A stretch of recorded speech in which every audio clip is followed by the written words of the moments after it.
tell. Recognize the feelings, right or wrong. A time to tell. A time to tell. Warning. I chain smoke and I say fuck a lot. But I accept myself for the way I am. I accept you too. Viewer discretion advised. What's wrong? You will know your real friends in the long run.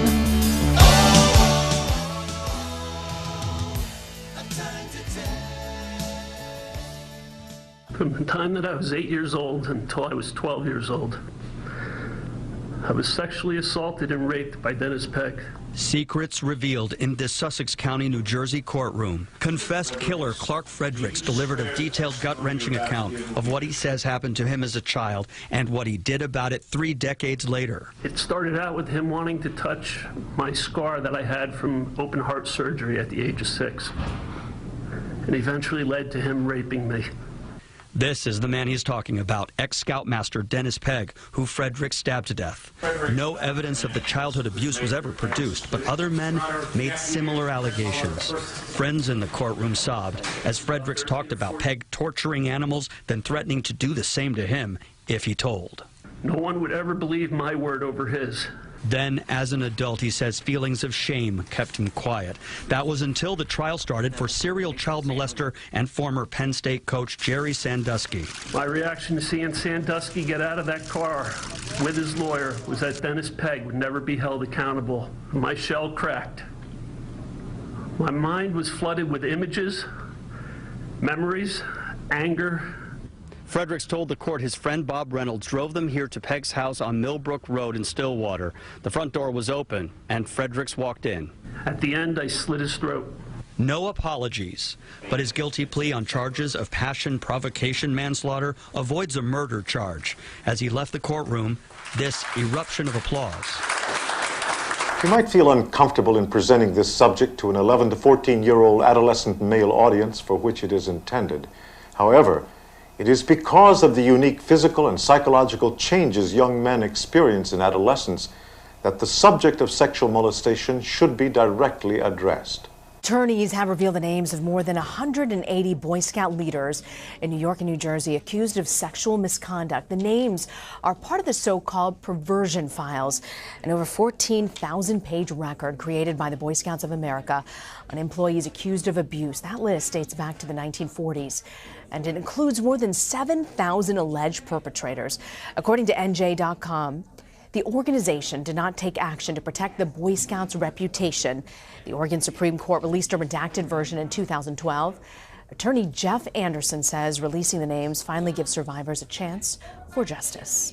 The whole Boy Scout molestation scandal is a lot worse than I ever would have realized or could have guessed, but I guess I should have known. And it evidently has been hidden, because if you search and you try to look for archives, you can barely find any. You can find a few from the 80s and 90s, but barely.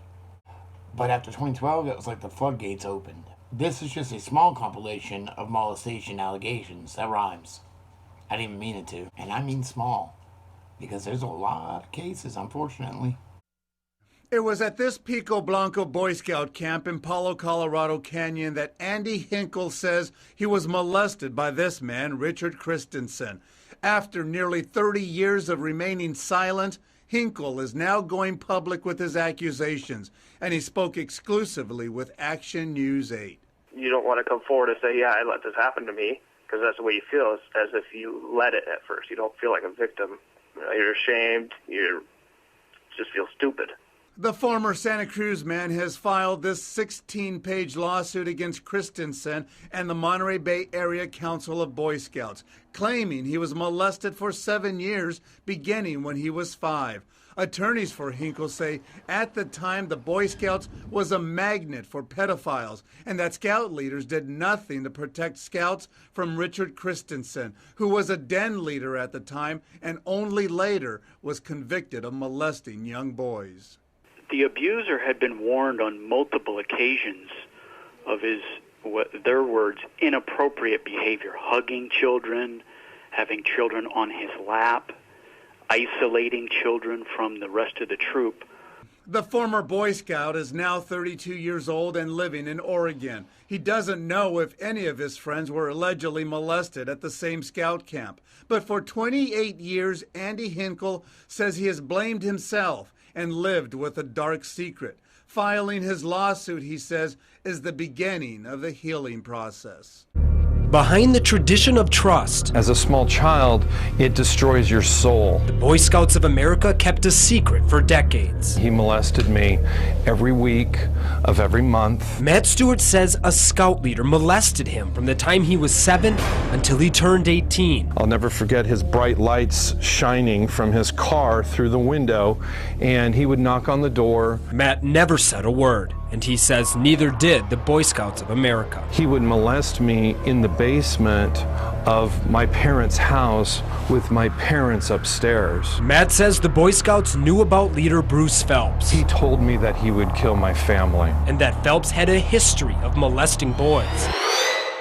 When Matt decided to tell his story, he hired attorney Tim Kosnoff. I think the amount of abuse in the Boy Scouts of America dwarfs that which we've seen in the Catholic Church. Bruce Phelps was never charged with the crime. The statute of limitations ran out. Matt sued the Boy Scouts, and in court documents, Phelps admitted molesting scouts more than 100 times. Matt settled his case, and the lawsuit forced the scouts to reveal part of what they now call their ineligible volunteer files. Files meant to identify and ban accused pedophiles. This secret file shows a boy in New Hampshire came forward in the 1970s to report abuse by their scout master. 10 others were interviewed, but the scout leader was found not guilty. Records show the scout leader moved to the Tucson area, where he once again became a scoutmaster, before eventually being removed. It's too easy to look the other way. The secret files also show thousands of cases across America, dating as far back as 1947. The Boy Scouts knew about and kept track of at least 66 cases in Arizona. About a third of them have extensive documentation, but only in one case do the records show local authorities were called. They somehow felt it wasn't their responsibility to act upon it. In New Jersey, a Boy Scout killed himself after being repeatedly molested by his troop leader. The accused molester moved to Arizona in 1980 and applied to be a troop leader in Phoenix. He was never tried for the crime. In 2001, a scout leader in Yavapai County, Robert Egert, was indicted for child molestation. When Egert was first charged, 5 boys came forward. If they've been holding all of these confidential files, sheltering all of these pedophiles, where is the trustworthiness? How is that helpful? Not telling the parents? Accused scoutmasters include clergy, members of the military, and men listed on the sex offender registry. The Boy Scouts admit keeping this secret list for nearly 65 years. The term for a person who prefers children as sexual objects is a pedophile. The term pedophile or child molester is generally used interchangeably. Molesters come from all walks of life. The former Boy Scout leader spent 10 years behind bars for various crimes, including assault, harassment, and sexual offenses. Today, he told me he had no idea there was a secret file detailing his prior record. Kenneth Dingman's name is listed among the so-called perversion papers released by the Boy Scouts of America. Are you a pervert? I'm not beg your pardon. Tens of thousands of pages detailing 20 years of hidden sex abuse at the hands of Scout leaders and volunteers. Do you have a history of sexual abuse? No. Do you like young boys? I bet. No, I don't. I don't even like kids, period. He doesn't like kids. Why the fuck was he a scout leader? In 1975, Dingman, according to documents obtained by the LA Times, pleaded guilty to sexually abusing a 12-year-old boy. I don't even remember that one. You don't remember molesting a 12-year-old boy? No, because nothing ever happened like that. He was expelled from scouting for a second time after that. 4 years prior, the Boy Scouts made him resign, saying he has a psychological problem, and it was best if records show he was not associated with scouting. In 1996, Dingman also pleaded guilty to sodomizing a 15-year-old Medina boy. I'll deny that till my dying day. Yet you were convicted and found guilty. I didn't have a chance to take and prove my case. While Dingman adamantly denies the charges against him, at least 2 other Western New Yorkers were named in these so-called perversion files. At least one is now serving time in prison. A 1965 file shows a Louisiana mother complained to a local sheriff that a scoutmaster had raped one of her sons and molested 2 others.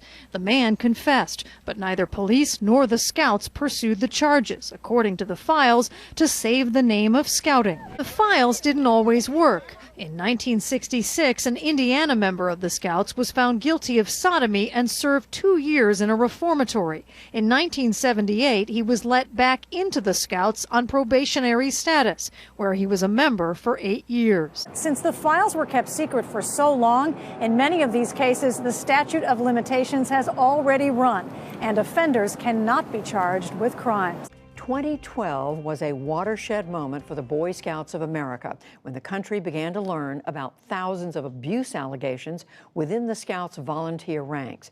It was revealed that the Scouts kept files on suspected child molesters, documents known as the perversion files. For the first time, we're learning the extent of those files, revealed by a University of Virginia psychiatry professor hired by the Boy Scouts to review them. They are keeping these names secret, and it's wrong. John Manley is the latest lawyer to sue the Boy Scouts of America on behalf of an abused client. His suit focuses on this man, convicted sex offender and former Scout leader Glenn Jordan, who stands convicted of molesting 7 children, including Manley's client, who is now nearly 30 years old. The suit claims the Scouts knew or had reason to know about Jordan's past sexual abuse of minors, but implemented a code of silence. Team 10 exposed that code of silence this summer as we revealed a culture of secrecy inside American Scouting. The main secret involved files kept on adult Scout leaders who allegedly molested Scouts. Our Team 10 investigation showed these files were rarely shared with police. At the time, the Scout CEO explained why they were kept confidential. And that confidentiality encourages prompt reporting of questionable behavior. It removes the fear of retribution and ensures victims and their families the privacy that they deserve. Secrecy in childhood organizations equals children being victimized. Release the names of the files, redact the names of the victims. Give those files to law enforcement today. This is Thomas George Seifert of Yorktown. According to court documents, he was an assistant Boy Scouts troop leader, active in his church youth group, and a worker at the Edge Hill Pool. And the York-Pocosin Sheriff's Office says he's accused of sexually abusing 2 teenagers in recent years, 14 counts in all. Court documents show Seifert's wife alerted investigators about concerns her husband was molesting kids. The paperwork says Seifert's behavior was consistent with a predator who is grooming his victims, and that the incidents happened at Seifert's home and at the snack shack at the Edge Hill Pool. Unfortunately, this is really typical pedophile behavior. When people have this kind of proclivity for certain types of sexual activity, they target victims in a specific age range. According to court documents, Seifert talked online with boys and gave massages, some as a kind of reward for earning Scout merit badges. Pedophiles are frequently the nice guy in the neighborhood who likes to entertain children after school or take them on day or weekend trips. A pedophile knows how to talk to young people and how to listen to them. In fact, he may relate to young people better than adults. He seduces his victims by being attentive, giving them gifts, sometimes treating them better than their own parents do. Sadly, he often targets adolescents who are already victims of emotional loss or physical neglect. He uses his status as an adult and an authority figure to seduce and later control his victim. There are no words to describe the atrocities these monsters put me through.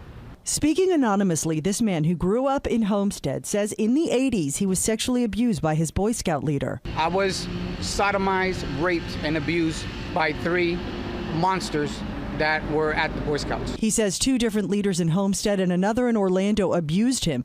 He claims they would share information with each other about the boys who were easy prey. 44-year-old Daryl G. Fisher, a former Boy Scout leader from Nashville, Tennessee, has been indicted on statutory rape, sexual battery, and other felony counts for the sexual abuse of 5 boys. The victims, who were between the ages of 11 and 14 when the incidents began, were allegedly abused between 2008 and 2015. Fisher was arrested in January after a 17-year-old told investigators that he had abused him for several years. The Boy Scouts of America severed ties with Fisher after accusations in the case surfaced. He essentially trained me to not say anything, and that was our secret. Chris was an 11-year-old New Jersey Boy Scout when he says his life became consumed with a dark secret. You do everything you can to block it out of your mind. He says his Boy Scout troop leader, Stephen Corcoran, sexually abused him hundreds of times over 5 years. Couldn't even tell you every location it happened in. It became that normal. Chris, whose last name we are withholding at his request, says Corcoran began paying special attention to him as soon as he joined, eventually becoming a trusted family friend. But then, as he describes, things took a sickening turn just weeks after he hit puberty. Before one of the meetings, he took me over to his apartment and said, hey, listen, there's beer in the fridge, help yourself, that's a bottle opener, whenever you want, go in there and take whatever you want. Then he breaks out a stash of porn, and then one thing led to another, and by that point, you know, I was 11 and essentially intoxicated and not knowing what to do and what was happening to my body. How did you react? I was literally frozen. I didn't know what to do.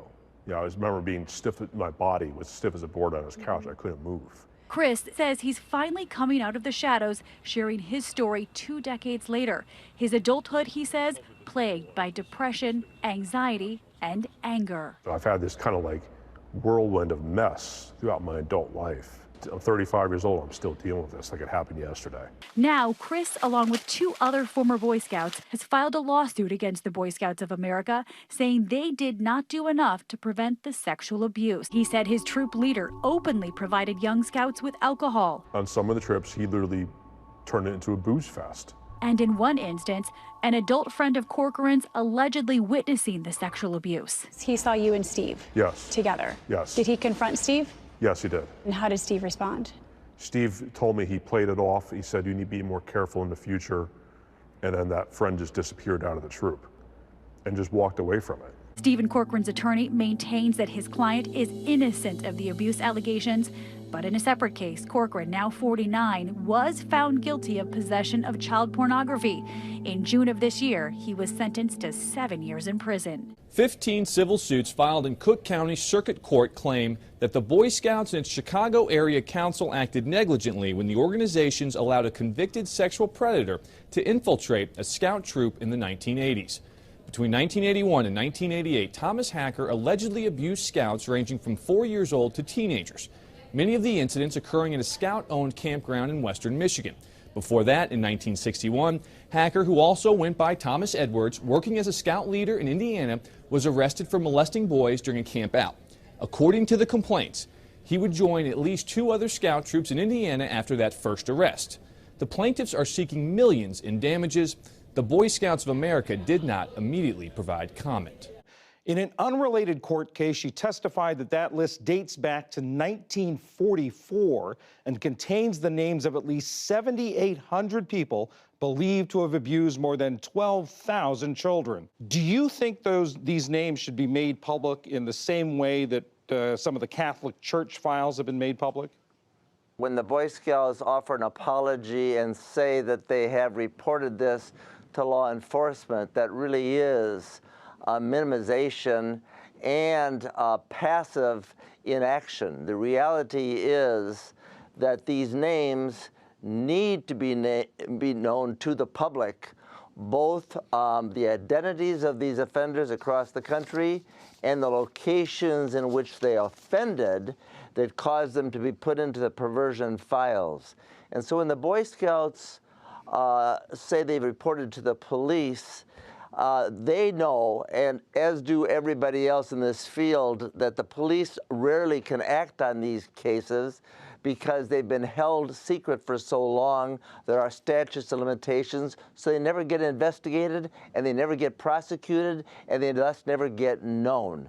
And that thus is inaction. So their apologies and their reports that they're reporting to the police are grossly deficient. What has to be done is what we did this week in releasing those names in New York and New Jersey and the locations of those offenders that we took from their files. And they have to do that nationally so that the communities can be warned and children can be protected. The Boy Scouts of America are choosing to protect themselves and not the kids. It is our responsibility as citizens to educate our young people concerning the recognition of potential molestation. Education concerning this social ill is the first step towards substantially reducing the problem. Fucking stoned. I got